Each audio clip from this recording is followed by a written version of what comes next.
that na nagdala po sila ng gift sa Panginoong Jesus. Yung gift of gold, frankincense, and myrrh. And today, pag-uusapan po natin, ano nga ba yung significance, so ano nga ba yung ibig sabihin ng mga gifts na yon na magbibigay sa atin ng pangunawa sa kung sino si Lord base dun sa mga gifts na binigay nitong mga magi na to from the gold, frankincense, and the myrrh. But before we continue sa ating pong mensahe, let's all close our eyes, let's bow our heads, and let's pray. Father God, we thank you for this day, Panginoon. Dalangin namin, O Diyos, na tanggalin mo ang lahat ng distraction, Lord God, sa aming isipan, sa aming puso. Whatever it is in our hearts, Lord God, that hinders us to come boldly into the throne of grace, we are praying, Father God, tanggalin mo ito, Panginoon, at hayaan mo that our spirit will be ready to receive every revelation that you want to give us today. And we are praying, Father God, na hayaan mo, Panginoon, na ang bawat mensahe, ang bawat salita na dadaloy, Panginoon, na aming maririnig ngayong umagang ito, Panginoon, will continue to strengthen our faith, Lord. At hayaan mo, Panginoon, that we will encounter you today. We will know you, Panginoon. We will have a fresh revelation of who you are, that you will give us a revelation of who you are in a new light, Panginoon. And we are praying, Father God, na patuloy naming makita ang rason kung bakit kami nagdiriwang ng Pasko, Panginoon. And that is you, Jesus Christ, ang iyong kapanganakan, because you are our King, you are our Lord, you are our Christ, O Lord God. You are our great High Priest, Panginoon. Maraming salamat po. Ikaw, O Banal na Espiritu, ang magbigay ng pangunawa sa amin ngayong umagang ito, Panginoon. O Holy Spirit, we are praying, guide us to know your truth. Guide us to reveal your deep truths to us, Panginoon. And we are praying, Father God, today, hayaan mo, Panginoon, na lukuban mo ang lugar na to, lukuban mo ang buhay ng bawat isa, Panginoon, at maranasan ka namin, Lord God, na hindi lang namin basta narinig ang iyong mensahe, kundi ito ay tumimo sa aming puso at patuloy na magbago ng aming buhay, Panginoon, that we will be transformed from glory to glory, Lord God. Thank you so much, Lord. To you all the praises and glory. In Jesus' name we pray. Amen and amen. Basahin po natin uli sa Matthew 2, verse 11 po, yung ginawa po ng mga magi po sa Panginoong Jesus. Sabi po dito, and going into the house, they saw the child with Mary, his mother, and they fell down and worshipped him.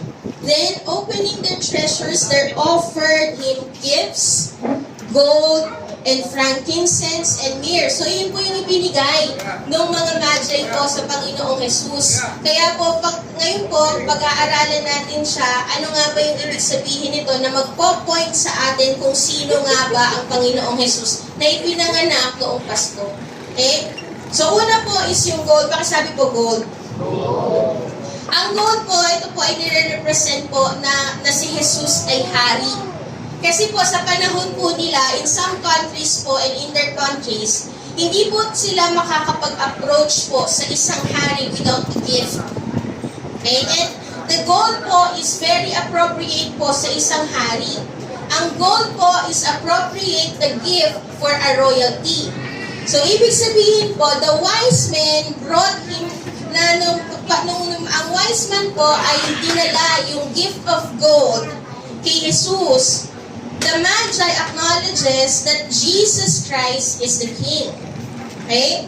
So when the Magi brought gold to honor Jesus, they are proclaiming Jesus Christ as the King of Kings. Iyon po yung ibig sabihin ng gold. Pinoproclaim po nila na si Jesus ay hari ng mga hari. Itong batang ito na nakita namin ay hindi ordinaryong bata. Pero itong pinanganak na si Jesus na to ay hari. The gift of gold speaks that Jesus is the King of Kings that will rule and reign in heaven and in earth. Yun po yung ibig sabihin ng gold. Na maghahari po itong Jesus na ito, hari ng mga hari siya at He will rule and reign. Hindi lamang po dito sa mundo, pero siya po ay maghahari in heaven and in earth. Sabi po niya sa John 18:36, ito po ay si Jesus po ang nagsasalita dito. na ang kanyang pong kaharian ay hindi sa mundong ito. Meaning to say, ang kanyang paghahari ay hindi lamang dito sa mundo. So John 18:36, ang sabi po dito, Jesus answered, "My kingdom is not of this world. If my kingdom were of this world, my servants would have been fighting that I might not be delivered over to the Jews." Ito po ay yung panahon na nililitis na po siya para ipako sa krus. At ang kanya pong pahayag kay Pilate is, ang aking kaharian ay hindi sa mundong ito. Kasi kung sa mundong ito, ang aking kaharian, malamang ang aking mga servants ay nag-aaway-away na para hindi ako mamatay sa krus ng Kalbaryo. Pero hinayaan ng Diyos Ama na ako ay mamatay kasi ang paghahari ko ay hindi sa mundong ito. My kingdom is not from the world. Ibig sabihin po, ang paghahari ng Panginoong Jesus ay higit pa sa naiisip nating paghahari dito sa mundo. Yung sinasabi po ng Panginoon bilang King of Kings and Lord of Lords, it speaks that His rule is spiritual and eternal. Hindi po pang pisikal. Hindi po yung nakikita natin na presidente na naghahari sa bawat bansa. Ang kanya pong paghahari is above, it transcends the earthly power. Kung nakikita natin na kamangha-mangha na ang mga hari dito sa mundo, pero dahil siya ay hari ng mga hari, ang kanyang kapangyarihan, ang kanyang authority transcends earthly power. It speaks that His rule is beyond earthly power. It transcends the spiritual and eternal. It goes to spiritual and eternal. Yun po yung kanyang paghahari. Jesus as King speaks of His sovereignty, authority, ultimate rule, and reign. Na ang paghahari po niya, sinasabi po dito na kanyang paghahari ay He is in control of everything. In heaven and on earth, He is in control of everything. He is supreme. He is above every authority na nakikita po natin dito sa mundo. Ang paghahari niya ay above sa earthly power. It goes until eternity. Iyon po yung paghahari niya. Ang kanyang paghahari is forever and ever. At iyon po yung sinabi sa Revelations 19:15-16. Above sa bawat nation. Ang paghahari niya is above every nation. Okay? Sabi po dito, may matalim na tabak na lumabas sa kanyang bibig. Si Jesus po ang sinasabi dito ng kanyang bibig upang gamitin niyang panlupig sa mga bansa. Mamamahala siya sa mga ito. Siya po ay mamamahala sa bawat bansa. Hindi po siya yung para sa isang nation lang. Pero sa lahat, He is the King over everything. He has the supreme authority over everything. Kaya lagi po natin ina-address ang Panginoong Jesus as the King of Kings and the Lord of Lords. Hari ng mga hari, Panginoon ng mga Panginoon. Ang sabi po dito, nakasulat sa kanyang kasuotan at sa kanyang hita ang ganitong pangalan, Hari ng mga hari at Panginoon ng mga Panginoon. You see in this verse po that Jesus has the supreme control and reign over the kings and the nations. Hindi po, siya po ay above at lahat, ang sabi nga po sa Philippians, all authority, every knee will bow, every tongue will confess that Jesus is Lord. Above po siya, sabi po sa Philippians, basahin po natin, Philippians 2:9-11, therefore God has highly exalted Him and bestowed on Him the name that is above every name, so that at the name of Jesus, every knee should bow. Saan po? In heaven. So it is above, doon sa earthly power. And on earth. And saan pa? Under earth. It speaks of, saan po ito? Hell. Na even the people who are condemned will acknowledge at the end that Jesus is the King and the Lord. Minsan ang naiisip natin, si Satan ang naghahari sa impyerno. Siya ang naghahari, siya ang nag-rule. Pero alam niyo po ba, ang impyerno po is meant for His punishment. Not for His reign. Halinaw po yung sinasabi dito. Every knee should bow in heaven and on earth and under earth. po si Satan ang naghahari. Because even under earth, hindi si Satan ang naghahari. Even under earth, all the condemned will acknowledge that Jesus is the King and the Lord. Walang lugar sa Satan na paghaharian niya. Naniniwala po ba kayo doon? Because even hell is not a place for Satan's reign. Huwag na alisin natin yung kaisipan na naghahari si Satanas sa impyerno at lugar niya yun. Yun po ay lugar para siya ay i-punish. No? It is for his punishment. It is meant for his punishment. Nagkakaroon nga lang po ng problema kasi may dinadala siyang mga tao doon para makaranas din ng punishment. Yung mga tao na hindi naniniwala sa Panginoong Jesus bilang Diyos na tagapagligtas ng kanilang buhay, nararanasan din po yung punishment sa hell. But hell is meant for the punishment of Satan, not for his reign. Naintindihan po? So even though, but today, we are experiencing sometimes that Satan has the attack in our lives. Tama po ba? Nakakaranas tayo ng atake? That even though Satan has the access to the evil, to do evil in this world, pero take heart, sabi po ng Panginoon, I have overcome the world. Amen? The power of Satan is limited over the authority and reigning of Jesus. Amen po ba? Amen? Masaya po ba tayo na ganoon ang hari ng mga hari na sinasamba natin kanina, tinataas natin yung kanta kanina, all the praise, all praise for Jesus Christ, who was, who is, and is to come, the King forever and ever. Diba? Meron pong ginagawa sa Satan to do evil in this world, but take heart, the power of Satan is limited over the authority and reigning of Jesus. Amen po ba? Amen. Yes, we will experience the attack of the enemy, but acknowledge more that the authority of the Lord is greater than the attack of the enemy. Amen? Amen? Kung inaatake ka, limitado ang kakayanan ng kaaway. Kasi mas matindi ang Diyos ng mga Diyos, ang hari ng mga hari. Amen po ba? So acknowledge more of the authority and the power of Jesus Christ, because the authority of Jesus Christ and the power of Jesus Christ is greater than the attack of the enemy. Amen? Kaya magiging mananagumpay ka. Amen po ba? Sabi nga po sa Mark 5:6-7, when he saw Jesus from afar, ito po yung story ng isang demon-possessed, na nung nakita po na itong demon-possessed na to, ang presence ni Lord, malayo pa lang si Jesus, na tumungtong sa shore. Nakita pa lang niya sa malayo, ito na yung ginawa ng demon-possessed na to. When he saw Jesus from afar, he ran and fell down before him, and crying out with a loud voice, he said, "What have you to do with me, Jesus, Son of the Most High God? I adjure you by God, do not torment me." Malayo pa lang ang presensya ng Panginoong Jesus, lumuluhod na ang mga demonyo. Amen po ba? Hindi kasi nila kaya ang kapangyarihan ng Panginoong Jesus.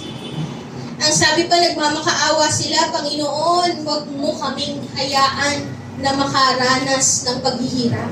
Do not torment us.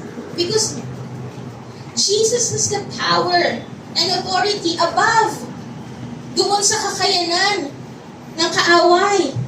The enemy trembles before the presence of Jesus because He has the supreme authority over everything. At ang ipinanganak po, kaya tayo nagdiriwang ng Pasko, kasi ang ipinanganak ay hari ng mga hari at Diyos ng mga Diyos. At iyan po ang Diyos natin. Amen? Ang Panginoong Jesus po ay pumarito para, hindi po para maging hari, ha? Kasi bago pa po siya ipinanganak, siya po ay hari na. Amen po ba? But when He came here on earth as a baby, He came here as a servant king. He came here as a servant king, willing to sacrifice His life for the salvation of His people. Pero ito po ang pangako ng Diyos. Ito po ang pangako ng Panginoong Jesus nung siya ay paparito muli. No? Nung siya po ay nabuhay na magmuli, siya po ay pumanik sa langit at ang sabi po niya, paparito akong muli. Kung siya po ay pumarito nung siya ay pinanganak dito, pumarito siya as a servant king, but he will come back as the triumphant king. Maghahari, he will rule over every nation and he will rule over forever and ever. We will experience his full reign. Amen. He will come here as a triumphant king to fully establish his reign. His ultimate reign over all creation. And he will reign forever and ever. Revelations 11:15, ang sabi po dito, then the seventh angel blew his trumpet, and there were loud voices in heaven saying, the kingdom of the world has become the kingdom of our Lord. Kung siya po ay pumunta dito as a baby, as a servant king, nung baby po siya as a servant king, but he will come back as a triumphant king. Victorious, and we will experience the fullness of his reign. Amen po ba? So kung papansinin po natin yung gift of gold na yon that speaks that Jesus is the King of Kings and the Lord of Lords, that gift of Christmas is a gift of hope. Amen. It is a gift of hope, knowing that our lives and our future is secured sa paghahari ni Jesus. Kasi nga, ang pinupoint natin kanina, walang panama ang kaaway sa paghahari ng Diyos. So kung naghahari ang Diyos sa buhay mo, you have this hope that your life is secured in the arms and in the hands of our King of Kings and Lord of Lords. There is hope. Amen po ba? The gift of Christmas gives us hope. Amen? Knowing that our lives and our future is secured sa paghahari ni Jesus. Alam niyo po, itong pagka every time na nagde-devotion po ako, nagde-devotion ko po yung feeding of the 5,000. Yung story po ng feeding of the 5,000, meron pong bata doon na nagbigay ng ilang fish. 2 fish and 5 loaves, diba, of bread. Tapos, binigay po ito kay Jesus. Pero nakapagpakain po sa pamamagitan ng 2 fish and 5 loaves ang Panginoong Jesus doon sa 5,000 people. And naitala lang po na 5,000 kasi sa mga lalaki, pero may mga bata, may mga babae. So, ibig sabihin, more than 5,000 yun. At nung pag nagpakain na po sila, nabusog ang lahat, meron pong 12 basket full. 12 basket full. Ano kaya yung, lagi kong iniisip, Lord, ano yung ibig sabihin ng 12? Ano yung significance mo? Bakit may natirang 12? Bakit talagang tinala pa sa Biblia na may natirang 12 basket full? Punong-puno yung basket at 12 sila. Bakit? Dahil 12 disciples? Ganun po ba? Pero alam niyo po ba, ang nireveal po ng Panginoon sa atin noon is, there is a significance po pala doon sa 12, the number of 12. And yung number of 12 po in Hebrew signifies perfect government. Diba? It's a perfect government, that God's government and divine order is perfect and complete. That ibig sabihin po pala yung number of 12, yung number 12 na yun in the Bible, nagbibigay ng mensahe that God is in control. Hallelujah. God is in control. It testifies to His authority and reign. Na kahit na anong sitwasyon ang meron ka, He has a complete control and governance and reign over your situation because He is the King of Kings and the Lord of Lords. Amen? Kaya yung 12 basket full na yun in the feeding of the 5,000 is a picture that you do not need to worry, for I am in complete control of your every situation. Amen? Hallelujah. Nakakakilabot po yung revelation na yun, no? na ibigay po yun ng Panginoon. Magpupuri ka talaga kasi hari ng mga hari ang sinasamba mo. At ang may hawak sa buhay mo. Amen po ba? Nagpapasakop ka sa hari ng mga hari who has a perfect government over your life. who has a complete control over your situation, that I am in complete control in providing for your needs. Amen po ba? I am in complete control in the situation of your family. Tapos bigla pa, meron po bang aksidente po ba na we have 12 months? That we have 12 hours a day? 12 hours in the night? Meron po bang coincidence doon? Alam niyo po ba sa araw-araw na pumumuhay pala natin, ipinapakita na ng Panginoon na yung 12 hours of your day, He has a complete control of your hour. He has a complete control of your night. So do not be disturbed sa inyong pagtulog kasi He has a complete control of your night. 12 hours a day, 12 hours in yung araw mo, 12 hours yung gabi mo. Ibig sabihin, He has a full control and a complete control over your situation. We have 12 months in our day, in our life. Ibig sabihin po, yung isang taon mo, at yung susunod na taon mo, yung 2025 mo, do not worry because He has a complete control over everything because He is the King of Kings and the Lord of Lords. Amen po ba? Amen! So even though the world is spinning out of control sa buhay mo, yung tingin natin, out of control, pero araw-araw pala ipinapahayag ng Panginoon. 12. Hindi po ito yung yung 12 na lucky number. Kung hindi na lucky number yung 12, may significance lang po kasi may gustong ipahayag ang Panginoon sa patungkol sa, yung 12 po na yun ay may gustong ipahayag ang Panginoon patungkol sa kung sino siya at kaya niyang magawa. Hindi yan lucky number ha. Baka mamaya 12, ito na ilalagay ko to sa number ko, lucky charm. Walang ganun sa Kristiyano po ha. Walang ganun sa Kristiyano. So, ibig sabihin po, as we celebrate Christ's birth, we will have this hope in our hearts that the one who has been born for us is the King, who has a perfect governance over our lives, who has a control and supreme authority. Kaya magkakaroon tayo ng hope kasi ang buhay natin is secured sa kamay ng ating Panginoong Jesus. Amen po ba? We will celebrate Christmas because the Christmas gives us hope. Jesus gives us hope as our King of Kings and Lord of Lords. Amen? Pwede ko po bang tawagin ng worship team? Kasi pwede na yun tapos na. Pangalawa po is frankincense. Sige po. Frankincense.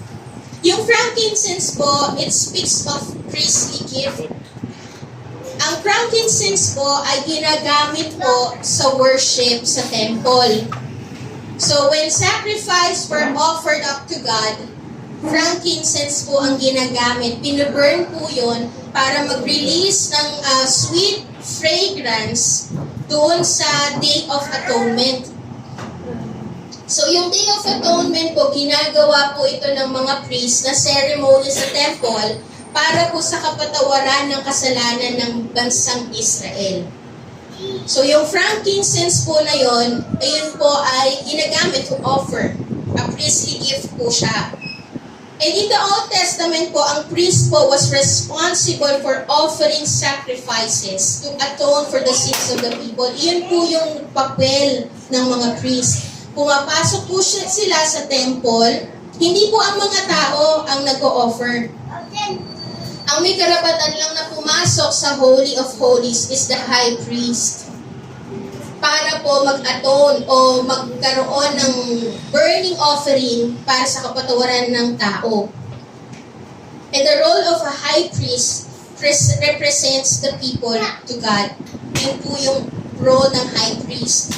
I-represent po nila, nag-mediate po sila, pumapagitna po sila sa between God and the people. Nire-represent po nila ang tao patungo sa Diyos.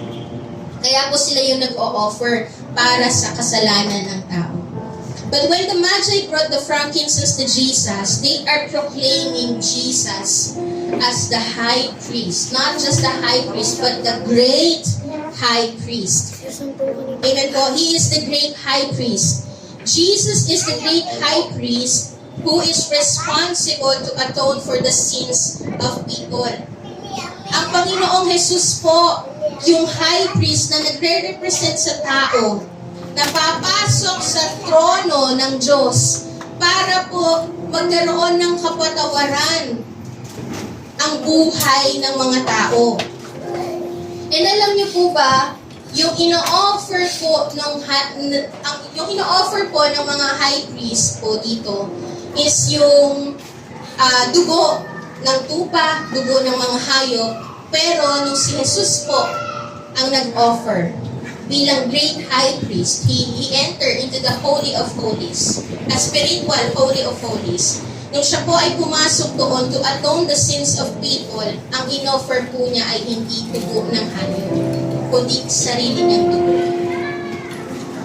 Kaya po tayo nagkakaroon ng confidence to come to the presence of God. It is because of the blood of Jesus. It is because of the sacrifice of Jesus Christ in our lives. Sabi po sa Hebrews 9:11-15, ngunit dumating na si Kristo ang pinakapunong pari ng mabubuting bagay na narito na, at siya'y naglilingkod doon sa sambahang higit na dakila. It speaks of the spiritual Holy of Holies. Walang katulad at hindi ginawa ng tao. Ang sambahang ito ay hindi sa sanlibutan ito. Minsan lamang pumasok si Kristo sa dakong kabanal-banalan at ito'y sapat na. Yung ginawa ni Kristo na pagbabako sa krus ng Kalbaryo, na ang kanyang dugo ay natigis sa krus ng Kalbaryo, yung ginawa niyang sakripisyo ay sapat na para malinis ang ating kasalanan at makapasok with confidence in the throne of grace of God. Sabi po dito, hindi dugo ng mga kambing at kuya ang kanyang inihandog, kundi ang sarili niyang dugo para mapatawad tayo sa ating mga kasalanan magpakailanman. Kung ang dugo ng mga kambing at toro at ang abo ng dumalagang baka ang winiwisik sa mga tao ay tinuturing na marumi upang sila'y luminis ayon sa kasulatan, kautusan, higit ang naggagawa ng dugo ni Kristo. Ang tindi po ng dugo ni Kristo, once and for all. Yung sakripisyo po niya ay isang beses lang ginawa, pero ang dugo niya ay sapat na para linisin ang iyong kasalanan. Kaya malaya tayong nakakapasok para magpuri sa Panginoon.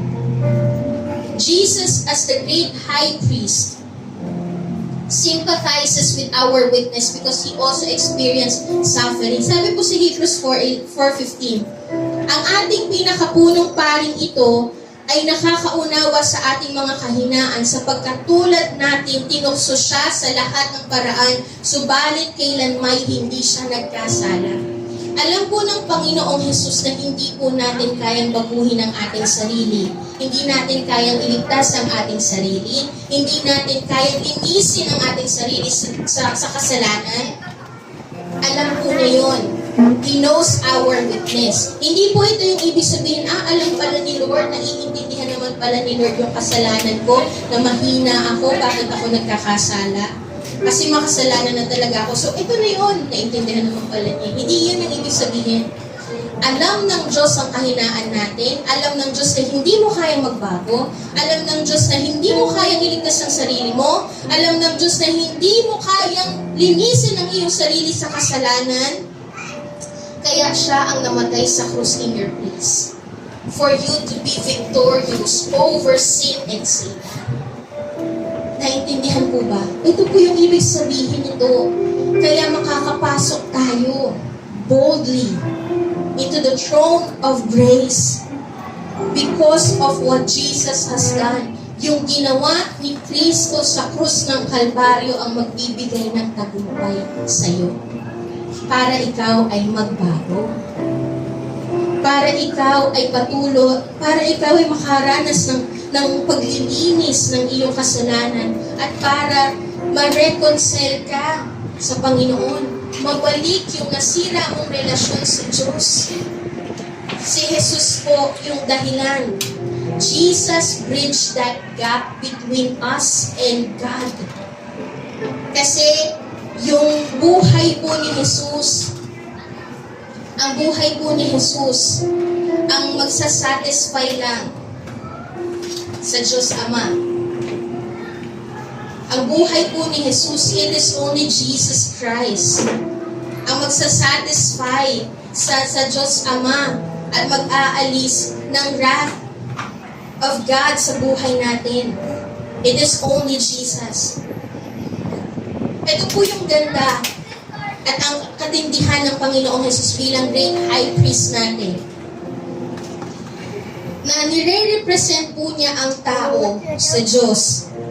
Alam niya na kailangan niyang mamatay sa krus ng Kalbaryo kasi hindi natin kaya magtagumpay sa kasalanan at kamatayan. Hindi natin kaya magtagumpay sa kaaway kay Satan. Okay? Kaya nire-represent po niya tayo at hindi lamang nire-represent po niya tayo sa Diyos. And ito po yung katindihan ng Panginoong Jesus. He is not just the radiance of God's glory, but He Himself is God. Naintindihan niyo po? Kung ang high priest po, nire-represent ng high priest ang tao sa Diyos. Siya yung pumapagitan. Pero ang Panginoong Jesus, hindi lang tayo nire-represent sa Diyos, pero siya mismo ang Diyos. Siya mismo yung Diyos at gusto po niyang i-connect ang mga tao sa Kanya. Siya yung Diyos na mataas at nagpakumbaba para lang maabot ang mga tao to represent the people to God. Grabe yung katindihan ng Panginoon bilang high priest. And the gift of Christmas is a gift of peace. Peace of being forgiven and being reconciled. Napakasarap po na magkaroon tayo ng kapayapaan dahil nakapagpatawad tayo. Na-reconcile, na-restore yung relationship nating mag-asawa. Tama po ba? Ang sarap po dahil nararanasan natin yung kapayapaan doon sa restoration of our relationship with our family. At mas matindi po yung nararanasan natin kapayapaan when our lives is being reconciled to God. Kasi yung reconciliation na yun, it goes to eternity. Meron po tayong kapayapaan knowing that we are being heard and we have direct access to the throne of God. We are being forgiven and being reconciled. Amen po ba? Ang tindi po ng ginawa ng Panginoong Jesus. Kaya magdiriwang po tayo. Pangatlo po, dito na po tayo magtatapos. Yung mirror. The mirror represents po that Jesus is our Savior. Ang myrrh po is a substance used to embalm dead bodies. Embalsamo. Ine-embalsamo po yung mga patay na katawan. Iyan po ay ginagamit doon, yung myrrh. And the gift of myrrh proclaiming His suffering and death. Iyan po yung ibig sabihin po nitong myrrh na to. It proclaims His suffering and death. Nung ibinigay po ng mga Magi yung myrrh kay Jesus, pinoproclaim, grabe po no? Bakit kaya myrrh ang binigay? Coincidence po kaya? Or there is a significance? Kasi pinoproclaim na noon pa lang. Bata pa lang ang Panginoong Jesus, pinoproclaim na yung kanyang kamatayan. His suffering and His death. That Jesus is our Savior who will die on the cross and resurrect from the grave for the salvation of mankind. He will die in the place of His people. Kung kanina po sinabi natin na yung dugo niya ang matitigis sa krus ng Kalbaryo at magkakaroon ng kapatawaran sa ating kasalanan dahil sa kanyang dugo. Because ito po yung kailangan, He need to die in the place of His people. Because it is the life of Jesus that satisfies God and take away the wrath of God to those who put their faith in Jesus Christ. And alam niyo po ba, ito po yung nakaka-amaze po sa Panginoong Jesus. Bago pa man po ipanganak si Jesus, listen to this po, bago pa man po ipanganak si Jesus, alam na niya ang rason bakit siya pumarito dito sa mundo. Bata pa lang si Jesus, dinedeclare na siya ay mamamatay para sa kaligtasan ng tao. And bago pa man po siya ipinanganak, alam na niya ang rason kung bakit siya pumarito dito sa mundo. At iyon ay para mamatay sa kaligtasan ng tao. That is to die for the sinners, to save the world from sin and Satan. Pero ito po yung magdiriwang tayo. Kahit alam ng Diyos that He will experience extreme suffering. Even though Jesus knows that He will experience extreme suffering in His death and on the cross, He still came here and fulfilled His purpose and promise to His people. Alam niya na magsasuffer siya. Alam niya na matindi yung kanyang pagdaraanan, matindi yung suffering, yung death niya sa krus ng Kalbaryo, alam niya yun. But He is still willing to na pumarito to die on our behalf. Willing pa rin siya to fulfill His purpose and promise to His people. And ano yung regalo na ibinigay sa atin ngayong Pasko? One is the gift of Christmas. It is the gift of love. Because Jesus loves you, that's why He is willing to die on the cross for our salvation. It is a gift of love. May pwede tayong magkaroon ng kalungkutan. Actually, meron po ako nabasa sa Facebook. Christmas is not the same because you are gone. Namatayan po kasi siya eh. I know, alam natin yung kalungkutan ng namatayan. Yung sinasabi na malungkot ang Pasko ngayon kasi wala ka, hindi ka namin kasama. First Christmas na hindi ka namin kasama. And it is sad, but we will be reminded that Christmas is not about us. Christmas is about the love of Jesus Christ to His people. Amen? Ano yung gift ng Christmas sa atin? It is the gift of love. That Jesus Christ loves us so much and He demonstrates His greatest love through the cross. Babalik tayo sa cross because Jesus' death on the cross is seen as the ultimate act of a king laying down His life for His people. So be reminded that Christmas is about Jesus Christ. Christmas is not about us. Christmas is not about sa kung ano yung matatanggap natin kaya tayo masaya. Christmas is not about, yes, pwede natin sabihin na reunion kasi kaya masaya eh. Magkikita-kita pa rin, magkikita-kita ang family, yes, okay yun. Walang problema. But be reminded that Christmas is about Jesus Christ. Yung mga pinag-usapan natin kanina, be reminded that Jesus that was born for us is the King of Kings that will give us hope because our life is secured in the arms of Jesus Christ. Amen? That Jesus is the high priest, that we will have peace knowing that na tayo ay na-restore yung relationship natin sa Diyos.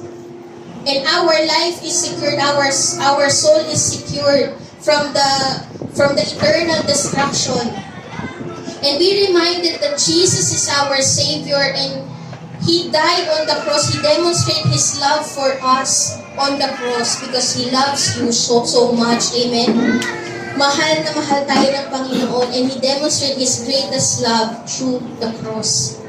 Hari ng mga hari, handang mamatay para sa atin. Magdiriwang tayo. Magdiriwang tayo kahit walang reunion. Magdiriwang tayo kahit walang iPhone 16 sa Pasko. Diba? Magdiriwang tayo kahit hindi bago ang damit natin sa Pasko. Magdiriwang tayo kahit wala tayong 13-month pay. Ay, hindi yata. Parang mali. Kailangan. Joke lang. Magdiriwang tayo kahit anong sitwasyon meron tayo because Christmas is about Jesus. And I am praying po sa pagpasok po ng Christmas natin sa Wednesday. Let's seek first Jesus Christ because He is the reason why we are celebrating Christmas. He is the reason. Amen po ba? Amen. Pwede po ba tayong tumayo lahat?